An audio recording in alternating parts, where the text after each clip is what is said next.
Hello dear, today our topic is heat.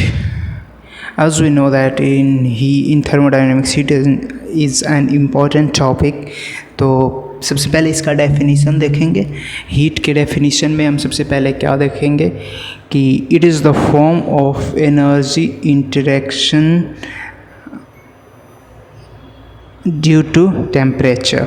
Means that energy interaction due to the variation in temperature, मतलब temperature अलग अलग होता है। यहाँ पे T1 है, यहाँ पे T2 है। T1 is greater than T2, that means that heat will be transfer from T1 to T2 due to the higher temperature at T1।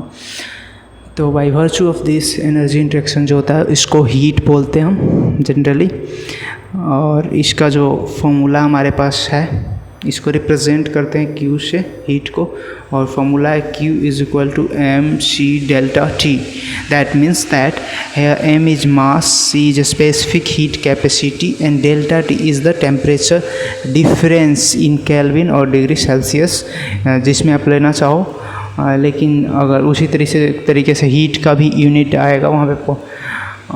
अगर आप सेल्सियस में लोगे और केल्विन लोगे तो अलग अलग यूनिट आएगा हीट का भी, Q का भी।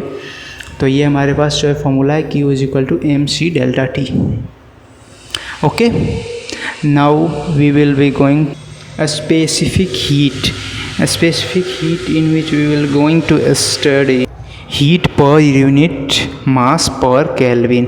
जैसा कि आप यहाँ पे देख सकते हो एग्जांपल में, ये जो फार्मूला में ये जो है स्पेसिफिक हीट है C यहाँ पे। तो इसका डेफिनेशन देख लेते हैं स्पेसिफिक हीट का।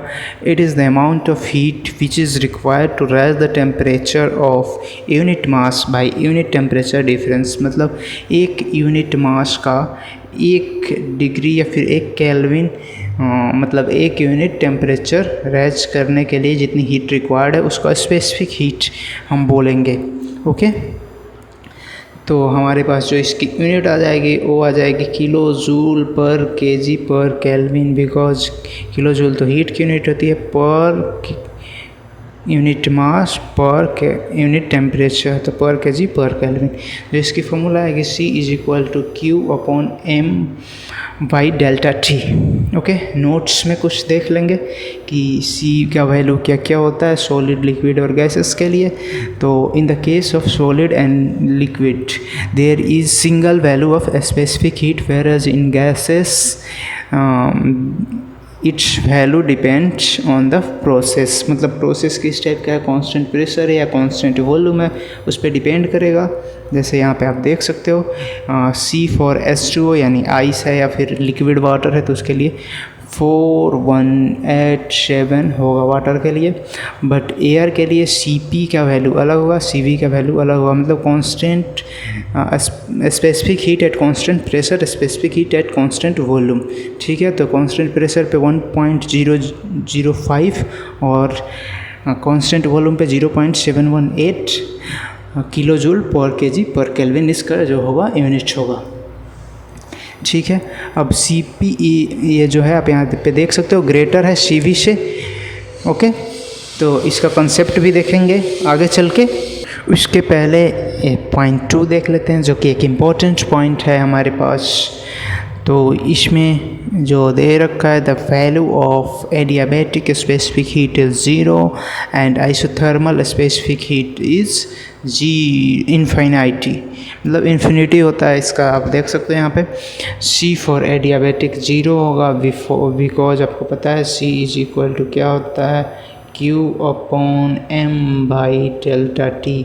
और जो एडियाबैटिक प्रोसेस होता है इसमें चेंज ऑफ हीट dQ कितना होता है 0 होता है, तो ये पूरा टर्म 0 हो जाएगा बिकॉज ऊपर 0 आ जाएगा। तो एडियाबैटिक में C की वैल्यू 0 हो जाएगी। उसी तरह से आइसोथर्मल में क्या होगा, टेम्परेचर जो होगा कांस्टेंट होगा, यानी delta T change in temperature 0 होगा। तो C is equal to Q upon M into 0 यहाँ पे आएगा। तो समथिंग अपॉन x अपॉन 0 क्या होता है, इन्फाइनाइटी होता है। अगर आपके डिनोमिनेटर में 0 आ जाए तो इन्फाइनाइट हो जाता है, तो C की वैल्यू यहाँ पे इन्फाइनाइट हो जाएगी। ओके, बिकॉज आप जानते हो dQ is equal to mc delta T होता है। अब जो है Cp ऑलवेज ग्रेटर क्यों होता है Cv से, इसका कंसेप्ट देख लेते हैं एक बार।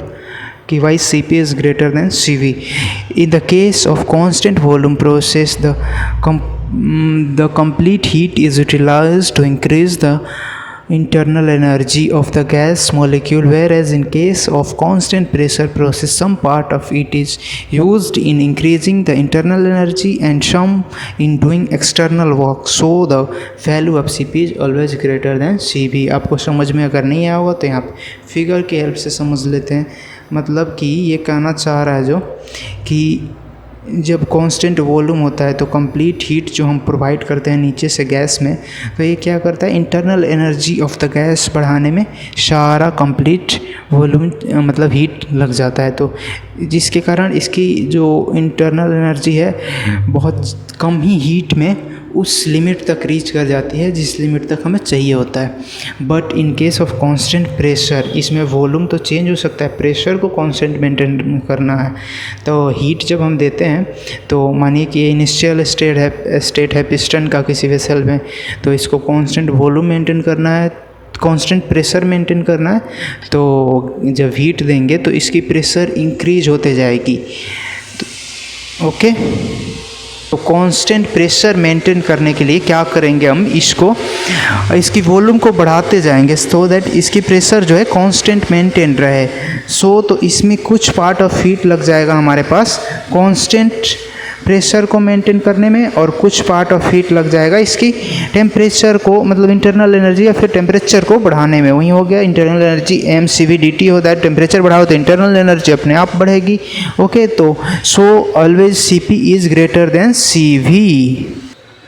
अगला जो टॉपिक है वो है साइन कन्वेंशन। साइन कन्वेंशन देख लेते हैं। साइन कन्वेंशन में heat is supply to the system always positive होता है। सिस्टम है उसको हीट सप्लाई किया जा रहा है तो पॉजिटिव लेंगे, but heat is rejected from the system that is taken as negative, that is Q is equal to mCT final minus T initial.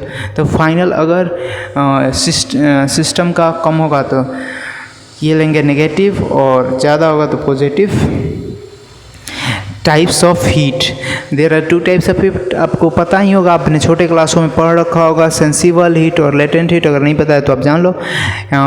जो सेंसिबल हीट होता है वो टेम्परेचर रेज करता है। It is the form of heat by virtue of is temperature difference. Due to temperature difference create होता है जिस heat की वजह से, उसको सेंसिबल हीट कहते हैं। And latent heat the heat required to cause the phase change, उसको बोलते हैं क्या, लेटेंट हीट। इसकी फॉर्मूला जो होती है सेंसिबल हीट की वो mc∆T और लेटेंट हीट की mass into latent heat of sublimation, vaporisation और फ्यूज़न। यहाँ पे आप देख सकते हैं एग्जाम्पल दे रखा है वाटर के लिए, जैसे -10 degree Celsius, 0 degree Celsius, 0 degree Celsius, 100 degree Celsius, 100 degree Celsius और 150 डिग्री सेल्सियस। अगर हीट दे रहे हैं -10 डिग्री सेल्सियस से 0 डिग्री सेल्सियस पे आ रहा है तो इसको बोलेंगे सेंसिबल हीट, बिकॉज ये आइस के फॉर्म में ही है, बस टेम्परेचर रेज हो रहा है, टेम्परेचर डिफरेंस क्रिएट हो रहा है। बट 0 डिग्री सेल्सियस पे आइस है और यहाँ 0 डिग्री सेल्सियस पे वाटर है, मतलब टेम्परेचर सेम ही है, बस फेज चेंज हो रहा है। तो इसमें जितनी हीट देनी पड़ेगी आइस से वाटर बनाने के लिए तो उसको लेटेंट हीट बोलेंगे। सेम उसी तरह से 0 डिग्री सेल्सियस से 100 डिग्री सेल्सियस पे ले जाना है जिसमें टेम्परेचर बढ़ रहा है उसको सेंसिबल हीट बोलेंगे। और सेम 100 डिग्री सेल्सियस पे वाटर से स्टीम बनाना है, जो हीट लगेगा उसको लेटेंट हीट बोलेंगे। उसी तरीके से 100 डिग्री सेल्सियस से अगर स्टीम को 150 डिग्री सेल्सियस पे ले जाना है तो जो हीट देंगे उसको बोलेंगे सेंसिबल हीट, और ये सुपर सैचुरेटेड स्टीम कहलाएगा एट 150 डिग्री सेल्सियस। ओके, तो आज के लेक्चर में बस इतना ही। Now signing off, thank you.